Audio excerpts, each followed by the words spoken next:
स्कूली शिक्षा विभाग हो या उच्च शिक्षा विभाग हो, लगातार अपने कारनामों के कारण चर्चाओं का विषय बना ही रहता है। चाहे स्कूल शिक्षा विभाग में बात की जाए तो फर्जी अनुकंपा नियुक्ति का हो, या फिर उच्च शिक्षा विभाग की बात की जाए तो छात्रों की समस्याओं को लेकर कभी समय से रिजल्ट नहीं घोषित किया जाता, और जो रिजल्ट घोषित कर दिया जाता है तो अधिक से अधिक छात्रों को एक साथ फेल कर दिया जाता है। फिर छात्र घूमते हैं, NSUI या ABP का सहारा लेकर प्रदर्शन करते हैं। लेकिन मेरे साथ जो मौजूद एक स्टूडेंट है, जो छात्र है, वह केवल इसलिए भटक रहा है क्योंकि वह नियम से चल रहा था और नियम के अनुसार ही अपने पैसों की या फिर ये कहें अपने फीस की मांग कर रहा था। लेकिन जब कहीं से उसे रास्ता नहीं नजर आया तो वह आए रीवा कलेक्टर कार्यालय में जन सुनवाई में। अब इनसे डायरेक्ट बात कर लेते हैं, क्या है इनकी समस्या, क्या नाम है? मेरा नाम महेश कुमार प्रजापति है। मैं वर्तमान में NSUI संगठन में हूँ, जिला सचिव हूँ। मैंने अपने छात्र लड़कों का स्वयं लड़ता हूँ लड़ाई। TRS कॉलेज हो या अभी वर्तमान में विश्वविद्यालय में मैंने घेराव किया, छात्रों का स्वयं लड़ाई किया, क्योंकि ये हमारा पर्सनल लड़ाई है। मैंने छात्र संगठन के साथ नहीं, मैं स्वयं आके लड़ाने यहाँ से बात करने का प्रयास किया।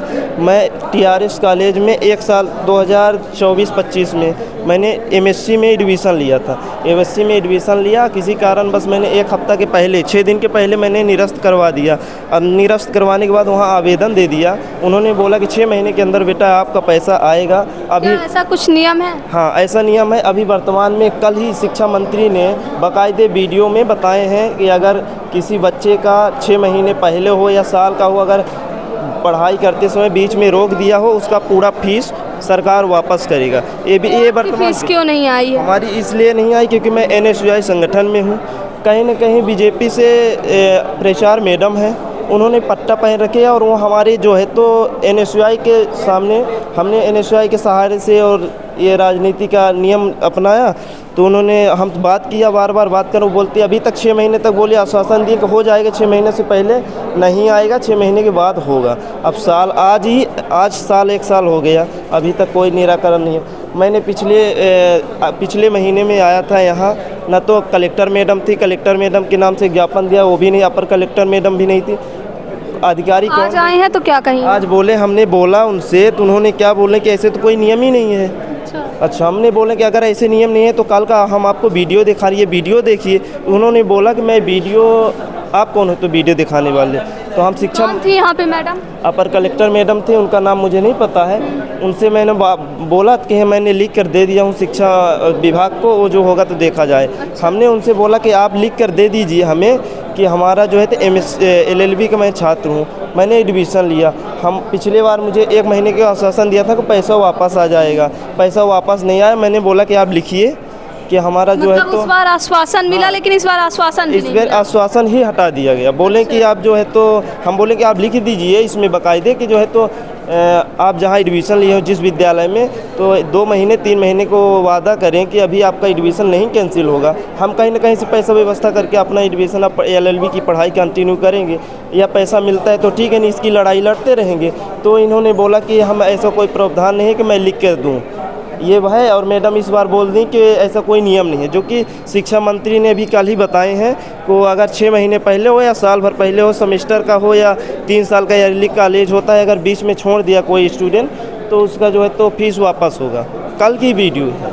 और आज यहाँ मैडम बोल रही हैं कि ऐसा कुछ नहीं है नियम, ये सब है। ये शिक्षा मंत्री जो हैं उनके नियमों को दरकिनार किया जा रहा है। यहाँ पे जो है खुद LLB के छात्र हैं, कानून के जानने वाले हैं, कानून को जान रहे हैं, समझ रहे हैं। लेकिन यहाँ पे जो कलेक्टर कार्यालय में जो अधिकारी हैं कह रहे हैं कि मैं नियम से चल रहा हूँ, लेकिन शासन के बनाए गए नियमों की भी अवहेलना की जा रही है, कोई मान्य नहीं किया जा रहा।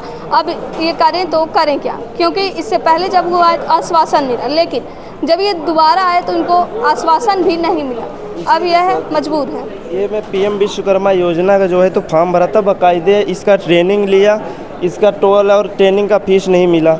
हमने यहाँ 3 बार दे दी चुका, CM हेल्पलाइन में 14 बार शिकायत कर चुका। उप मुख्यमंत्री को भी ये एक बार हमने एक ज्ञापन NSUI के संगठन के माध्यम से दिया, परंतु ये तो ठीक है, ये प्रधानमंत्री का केस है।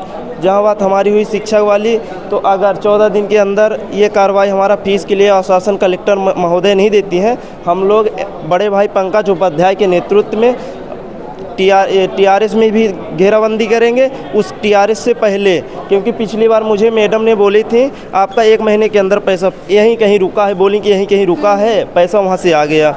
आप कहाँ से रुका? आप बोल रहे हैं कि ऐसा कोई नियम ही नहीं है। तो हम ये चाहते हैं, शिक्षा मंत्री महोदय, मुख्यमंत्री महोदय पहले शिक्षा मंत्री महोदय थे, तो हम चाहते हैं कि आप तो पूरा आपको जो है तो मध्य प्रदेश मिला हुआ है, तो आप इसमें देखिए छात्रों का हित की लड़ाई हम स्वयं लड़ते हैं। आज हम अपनी लड़ाई लड़ने आया हूँ, संगठन के साथ नहीं आया हूँ। पिछली मंगलवार को अगर हो सकता है तेनेसुयाई साथ आएगा, हज़ारों के साथ में रहेगा, और इसका घेरा करेगा सीधे कलेक्ट्रेट सोमवार को। ये हमारा कलेक्टर मैडम जी, और इसमें है कि एसपी महोदय आप बार बार जो है तो हम छात्रों को रोक देते हैं कहीं कलेक्टर मैडम के सहारे से कि आप जाइए।